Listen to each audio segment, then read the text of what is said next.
What's going on YouTube? V here. So today I want to talk about the Link Vrains Pack 2 and the impact it has on the meta. In this video I'm also going to talk about Firewall Dragon and why it's not going to be banned. In fact, it's 100% not going to happen. But I'll discuss that in this video.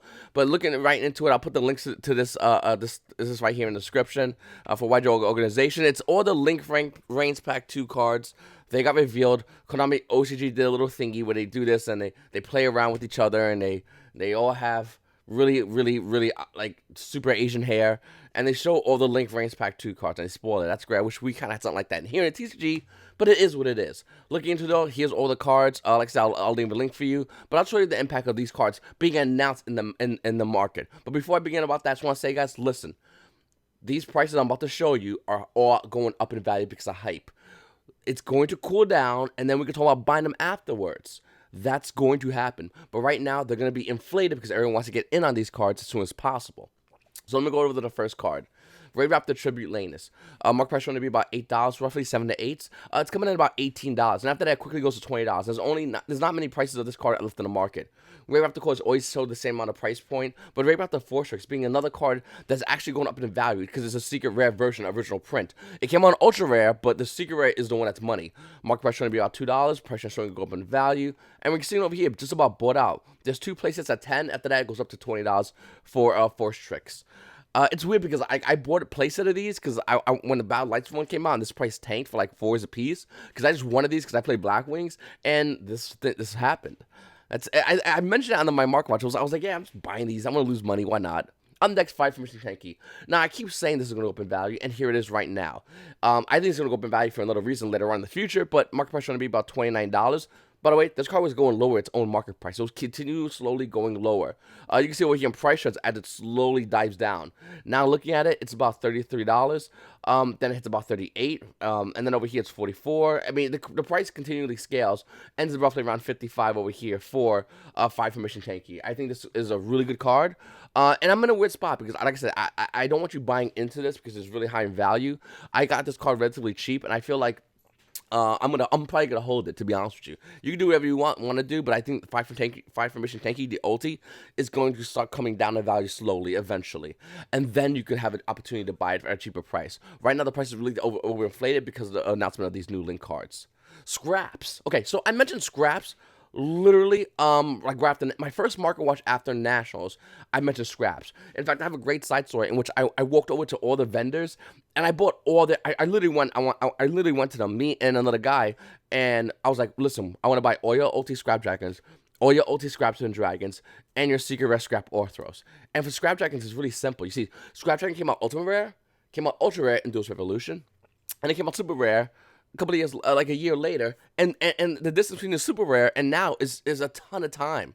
What I'm trying to say, guys, is Ulti Scrap Dragon is the highest rarity Scrap Dragon. If Konami was to re-release a Scrap Dragon, secret rare or super rare, or ultra rare, whatever it is, it doesn't matter because this is the higher version. And if Scraps was to get something support-wise, this would be the money card. Let's look at it real quickly, though. Market price going to be about $7. Price trend showing stabilization, and for a lightly played, it's about 20. I mean, for a minimum, it's about 20. There's no lightly plates. Moderately plates, $14 for first edition Scrap Dragon. You get a lightly plate easily all day long for like $7. Sure, that's roughly around the market price. But if you want like a first edition version, you're gonna pay almost $20 for Scrap Dragon. I'm not gonna lie to you. I'm getting rid of my Scrap Dragons. I'm unloading these because even though I'm really excited about Scrap Dragons getting support and Scraps in general, I'm really looking forward to playing them. Then we're not going to get this for a while. So once again, Link Vrains Pack 2, we're still trying to get the rest of Link Vrains Pack 1. Looking at Scrap Dragon Ultimate Rare, another card price that's showing stabilization in the market. Market price is only be about $7. Lightly played is $10. There's not many in the market. It quickly goes up to $30. There's only 1s and 2s, and that's where it ends over for Scrap Dragon Ultimate Rare. The Ultra Rare, which kind of caught me off guard, is holding pretty good. It's showing stabilization in the price trends. Market price showing to be about $3 to $4, and we're seeing it roughly around that price point. It's actually really interesting to see it go this high because Ultra Rare Scrap Dragon was like $1 forever. It was in dollar buys all over the place. Another card is Scrap Orthros. Of course, it's going up in value. It's almost around $6 on the market price, and we're seeing an unlimited about $8. And first editions hit $9, and it just goes back down. DSM has them roughly around 11 of them for like $10. But once again, this was a card that was $6 all day long. It was that weird $6 range where you don't want to buy a lot because you don't want it to Konami to make a reprint of this card, but you don't want to not have this card. And what I did was, I think I have 2 places. I think I have somewhere around here of a Scrap or Orthos, because I just felt like this was a good card to hold, and Scraps was a good card to hold. This is why I'm really adamant about deck cores. Moving forward, guys, Thunder Dragons. So Thunder Dragons got a new Link monster. It's really safe to say that Thunder Dragons are not going to get hit by the ban list. I think it's really, anyone who thinks Thunder Dragons get hit by the ban list, I don't know, man. I don't agree with that. The last time my set came out and then was subsequently hit by the ban list, well, I think it was Infernities, if I'm not mistaken. I'm pretty sure it was that, because that deck was just beyond retardedly OP.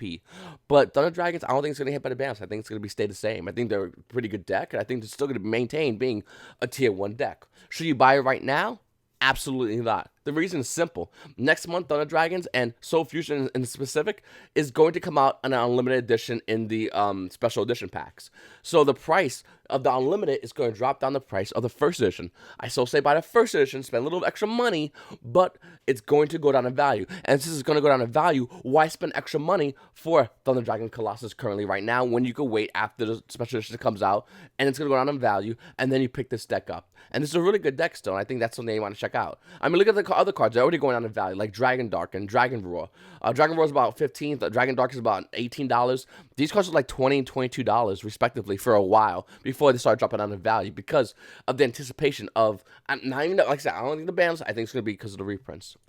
And also, Konami needs to sell Soul Fusion. They can't just drop a ban list and then slam Thunder Dragons and then bring out Soul Fusion. But like, anyone want to buy this set? We got Condemned Witches. Like, it doesn't work that way. I'm next to Satellar Knights. I mentioned Satellar Knights a lot. They're both roughly around $7 to $8 for Satellar Knights. I'm telling you, the market price was like 5s. Before that, it was like 3 to 4s. It was insanely cheap. This deck just keeps getting more and more expensive. More specifically, the Nebs. But looking at Ghost Deltaros, I'm telling you, you're going to really want to check that card out. It's pretty cheap right now. Slide in there, grab one for yourself, and walk away. And you also might consider the Ulti Talamaeus, Diamond. These are other great cards that might be a thing. In fact, I wouldn't be surprised if we get a ban list and Talamaeus comes to one of the bans. It wouldn't surprise me whatsoever. I'll mention the bans in 2 seconds.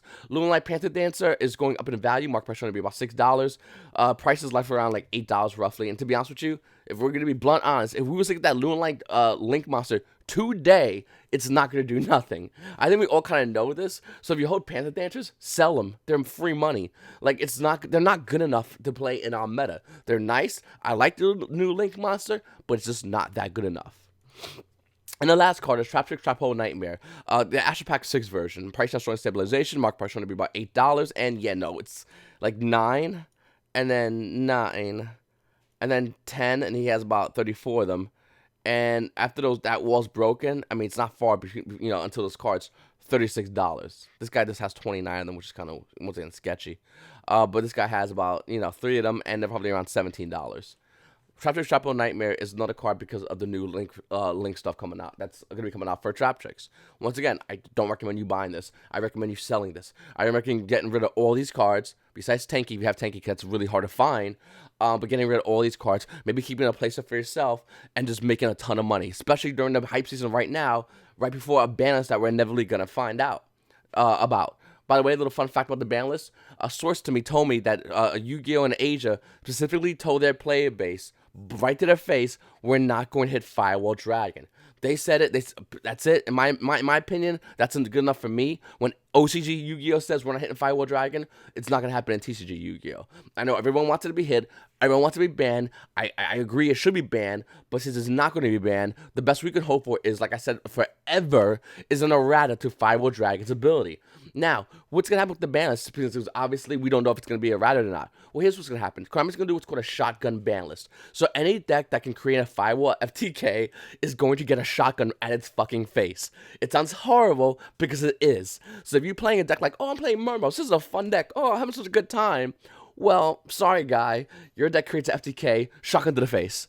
Oh, I like Dangers a lot. Dangers is so fun, shotgun to the face. Shotgun again, double tap it. this is what's gonna happen. Because literally Firewall Dragon, it's so dumb. I feel like it's like an Instant Fusion. Konami kept banning everything except Instant Fusion, and if you look at the bans, and then we can literally point out cards that are hit because of Instant Fusion. More specifically, Norden. I never thought Norden was supposed to get hit. I thought it was always supposed to be an Instant Fusion, a card which found its way into more and more degenerate decks. It just made it a little bit more degenerate. That's what it is, and I feel like this is gonna be a lot worse because we have this one card that creates FTKs everywhere. One of the most notable hits, I think, is going to be either like Nightmare Mermaid or Ibli. That might slow down some other decks. Obviously the Can Soldier variants, Tomb Can Soldier, stuff like that. There's a lot of versions of those cards. They're gonna get hit, and I think once again, if you're holding dangers, please be careful. You're holding a Tsuchinoko, which is already about $45 to $47. After that one's sold, it's about $47. Sell this card. If you're holding Nessie, unload it. It's not its price is going lower than the market value. If you're holding Bigfoot, it's already tanking. Get rid of this. Jackalope actually has a good amount of value. That's pretty good. Not bad actually. Plays in Burning Abyss. Thunderbird, don't worry about it. It killed itself. Thunderbird committed seppuku. What I'm trying to say is, Thunder Dragons have a good chance of being hit because they're the most notable deck that can abuse an FTK that's created by Firewall Dragon. Due to the fact that Konami's not going to hit Firewall Dragon, we're going to be dealing with most likely seeing dangers being hit. Now, once again, do I agree with this? Absolutely not. I think Firewall needs an errata, and I think we'll be good to go because Konami's not going to hit it. But until we know about an errata, we're most likely going to be seeing, literally, like I said, a shotgun banlist. Have fun with your deck. If your deck makes an FTK, close your eyes and just think of the bunnies, because you're fucking dead. Your deck's dead. It sucks. Anyway, guys, I really appreciate you guys watching my video. Once again, guys, please make sure to comment below, hit the like button. I have a Altergeist deck coming out. I have a Pendulum deck coming out. I have my Dragon Ball Super deck, my Android deck. I'm gonna show on this channel. I have 2 card shop blogs that are gonna be coming out later on today, tomorrow, this week, or whenever. One specifically about YuGiOh and how Konami, even though this ban list, which we're gonna be over, it's gonna be over. It's like a bad needle. We're gonna be over. We're gonna be getting a ban list soon, and we're gonna deal with as many FTKs, if not all any FTKs. How Konami actually is doing good in the game, and how Konami actually is, as a company and for the community, is actually exploding the Yu-Gi-Oh community, and I really want to discuss this badly, and I'm gonna go into it in a card shop blog video. Also, I'm gonna talk about how Magic the Gathering is doing the opposite. They're becoming how Konami used to be, hated, and they were like the ideal model company, and I would love to discuss that with you guys. And I would love if you guys hit the subscribe button, the like button, of course, the notification bell, so you get those great videos. Anyway, guys, I really appreciate you guys watching my videos once again. Your boy V. Have a great day.